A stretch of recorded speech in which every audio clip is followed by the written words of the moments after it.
अयोध्या में राम जन्मभूमि पर रामलला के मंदिर निर्माण से पहले श्री राम जन्मभूमि तीर्थ क्षेत्र ट्रस्ट के कैंप कार्यालय का उद्घाटन कर दिया है। मंदिर निर्माण से पहले ट्रस्ट का ये कदम महत्वपूर्ण माना जा रहा है। ये कैंप कार्यालय राम कचहरी चारों धाम मंदिर में ट्रस्ट के द्वारा बनाया गया है। वहीं इस मौके पर अनुष्ठान में शामिल हुए विहिप के केंद्रीय मंत्री राजेंद्र सिंह पंकज ने कहा कि अब जल्द ही अयोध्या में रामलला के मंदिर का निर्माण होते दिखाई देगा।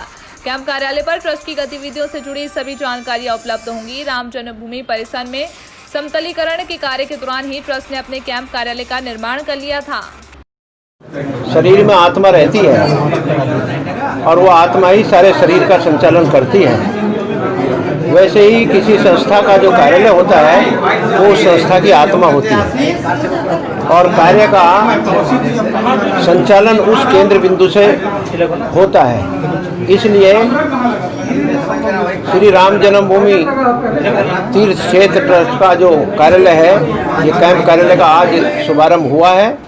ये हमारे लिए सबका मंगलकारी है और अच्छी बात यह है कि आज से देश भर में जो हमारे धर्म स्थान बंद थे वो भी खुले हैं। तो इसलिए ये एक बहुत बड़ा कार्य हुआ है और ट्रस्ट के कार्य का संचालन केंद्र बिंदु। अभी तक लोग पूछते थे कहाँ है, कैसा है, कौन कहाँ बैठता है, किससे संपर्क करें। तो अब एक केंद्र बिंदु ऐसा हो गया कि जहाँ पर उनकी सारी गतिविधियों की जानकारी और जिसको चाहिए वो भी मिलेगी और सारे कार्य का व्यवस्थित तरीके से इस स्थान से और उसका संचालन होगा। ये एक अपना मंगलकारी कार्य हुआ है और हम सभी राम भक्तों को इसके लिए बधाई भी देते हैं और मंगल कामना भी करते हैं। अरे जहाँ कार्य का होगा भाई, मंदिर निर्माण का काम तो यही परिसर में होगा, तो कार्यालय भी अगर उसके पास होगा तो और अच्छा रहेगा। और आपको ध्यान में होगा कि पहले भी यहाँ पर कार्यालय ये फकीर राम मंदिर में था, सड़क ही बीच में थी, तो अब थोड़ा सा दूर हो गया और 10 कदम दूर उसमें हो गया। तो इसलिए संस्था के जहाँ कार्य हो रहा है उस कार्य के पास ही अगर उसके कार्य का संचालन करने का केंद्र रहता है तो ये तो और अच्छा मंगलकारी है कि राम जन्मभूमि पर राम मंदिर का निर्माण के लिए उसका समतलीकरण का कार्य पूरा हो गया है।